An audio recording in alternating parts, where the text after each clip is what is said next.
PT37 here. I'm going to do a quick little video comparing the, excuse me, sorry.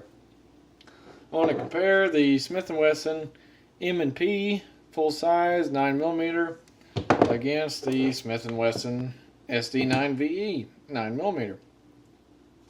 I recently picked up this M&P 9. I've really had my eyes on one for a while. I think they're sharp looking guns and they're very ergonomic. They fit my hand awesome. That's really what drew me to them. Just the looks of them and that they're Smith & Wesson. I really like Smith & Wessons, and it just felt wonderful in my hand. And I've already had this for a while. This has been my main, it's been my main carry gun. I mean, it's been really reliable, and when I bought it, I didn't have a whole lot of money, so that's why I settled on this one. And it's a good gun to settle with, I will say that. It's been a good carry gun. I mean, it's considered a full size, but it's really kind of a compact, more like a Glock 19 sized. And thinking of size, I thought this would be a whole lot bigger, so I wasn't planning on carrying it. But now I think I'm going to make it my new carry gun, because really they're almost identical in size. I mean, I don't know if you can. I'll try to line them up. There's the sights lined up. And it looks like, just from this angle, looks like the M&P is a lot longer. But then you angle it up, and the way the grip is angled on the SD9, they really come out to about the same size. Yeah, see, the front of the grips darn near line up. But the way the grips, it's flatter on the M&P. See, the grips kind of, or the where the magazine goes in, it's kind of flat. Around the SD9, it's angled up. So it looks like the back of the M&P is a lot longer, but really this is just as long as the M&P grip, really. And the slides are about the same length even. This has got a 4 1/4 inch barrel, and I'll show you. Breakdown. I like this breakdown, by the way. This has a lever breakdown system, which is very positive.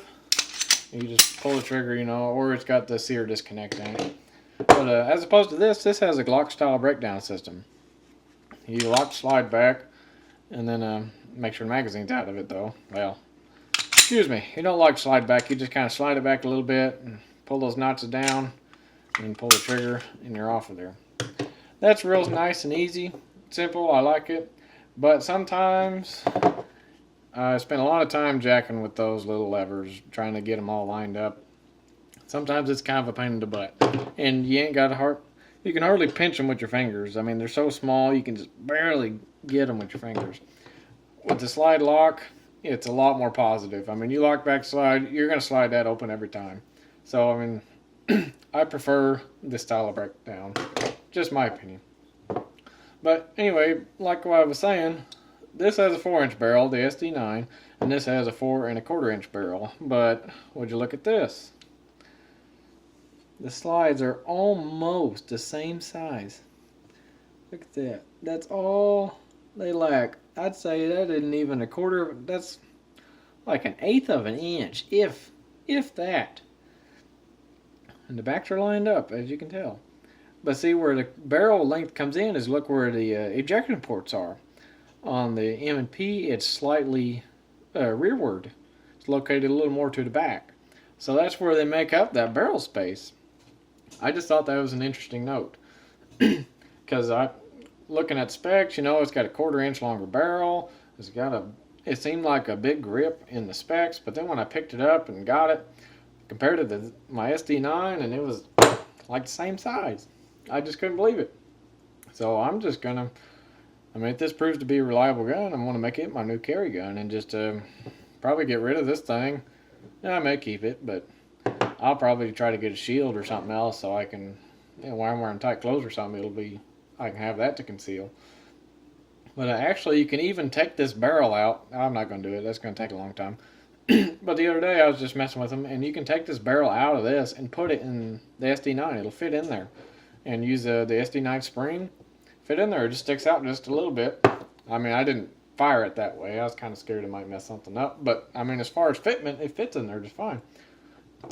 And the slides almost slide onto the other frame. I mean, it's catching on something right there, so I'm kind of afraid to try it any more than that. But I mean, they'll darn near slide onto one another. So they're pretty close. But they are very different too. And that leads me to my next talking point, where they really differ, is the trigger. The trigger is very different on these two.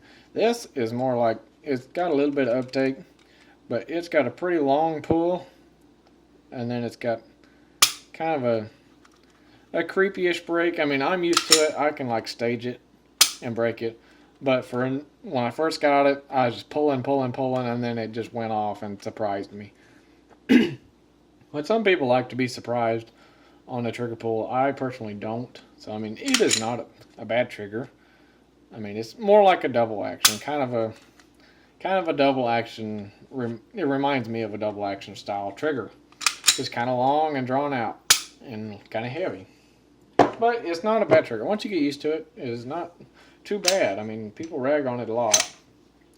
And as far as the Mmp Trigger, oh man, I love this trigger. Another reason why I got this, I was looking at a 6-hour P320, and you know, they're raving about the trigger on that freaking gun. And you know, it's not a bad trigger, but to me, I like the Mmp Trigger. It's just awesome. It's like a heavy 1911 style trigger, a heavy single action. It's got some uptake where like your 1911s don't have that. I mean, obviously that's different. But I like some uptake on my carry gun. I don't want it to just be right against the wall the whole time and then just bump it and it go off. So I prefer that. But anyway, you just pull it back and you just hit a solid wall right there. And it's just kind of heavy, but it's just a crisp break. And then it's got a short reset. Just boom, right there. Break it again. It's just like breaking a medium sheet of glass. I love it. I wouldn't change anything about this trigger for a carry gun. Now, if you're just going to shoot it, be a range gun, I might lighten it up a little bit. But as far as the break could not be better in my opinion. And as far as the reset on this, what reset? Yeah, that don't really have a reset. So, I mean, if you don't wear it, the reset ain't a big deal. I'm not used to it. But now that I actually have a gun with a reset, I like it. I mean, just barely out there and boom. And it's got, I mean, it doesn't grit. I mean, it's, when you hit that wall, I mean, that's it. That wall's right there. Once you just tug past that wall, it's broke. And I will say, talk about the quality of both arms, or both firearms. I will say the Mmp edges it out on that too. I like the way the polymer frame looks on this. It's kind of a matte finish and it's real smooth. And nothing, it's not a, I mean, it's a comfortable grip. It's not aggressive. Like, it's not going to just tear you up. Like, I've carried this thing a little bit.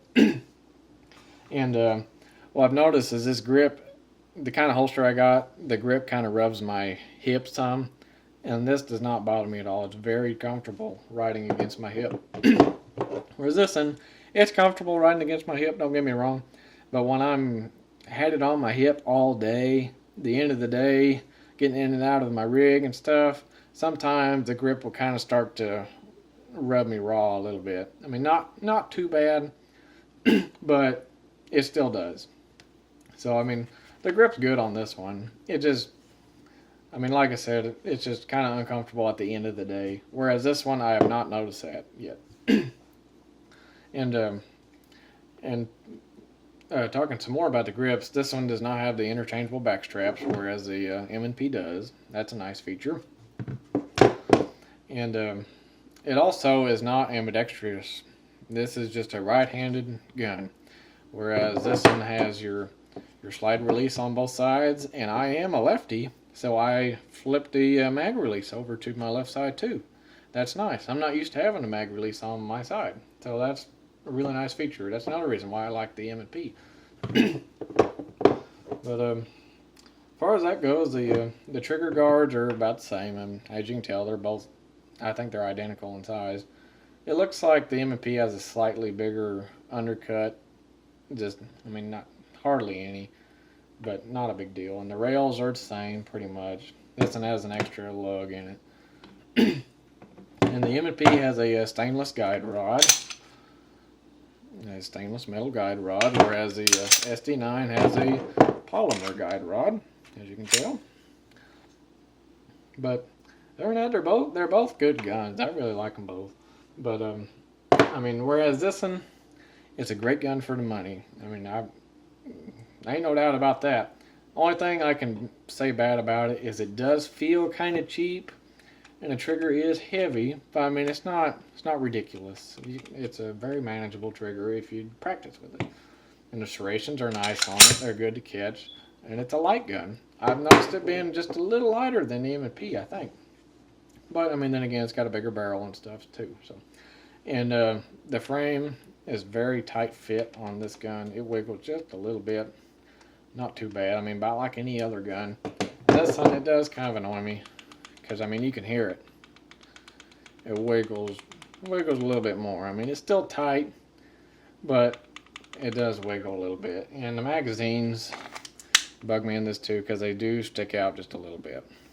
And sometimes they'll wiggle around a little bit, but they always fit tight, and they've always locked slide back. So I mean, nothing against that. It just kind of bugs me how it isn't flush. Whereas the Mmp fits real nice in there. And it's not wiggly at all. But anyway, that's just a little video I decided to do on the Mmp versus the SD9. They're both great guns, and I mean, if you ain't got a whole lot to spend, the SD9 don't feel like you're undergunned. It's a great gun. I mean, if you want to stay under $400, great choice. If you're wanting to spend just a little bit extra money, and maybe you're left-handed, and you just want a better quality firearm, I definitely recommend the Mmp. It's worth the extra coin, in my opinion. You get a nice stainless slide, just like this one, except they got a melanite finish on it. The frame just feels quality. It doesn't feel cheap like the SD9. It has a good frame, it just feels a little cheap to me. And it has the ambidextrous features, a little bit of an undercut. It has an interchangeable back straps, a nice beaver tail, and the has adjustable sights, might I add, and they're steel sights, whereas the SD9 has a polymer rear sight, and they're non-adjustable. But you can replace them. I mean, you can stick the Mmp sights in there if you want to, as a cheap upgrade. But I mean, yeah, like I said, you get a little bit longer barrel, and still within staying the same size pretty much as that one. So that I like that. But I mean, like I said, if you're willing to spend a little bit extra money, the Mmp is a good way to go. But don't feel undergunned with either of these. They're both great, in my personal opinion.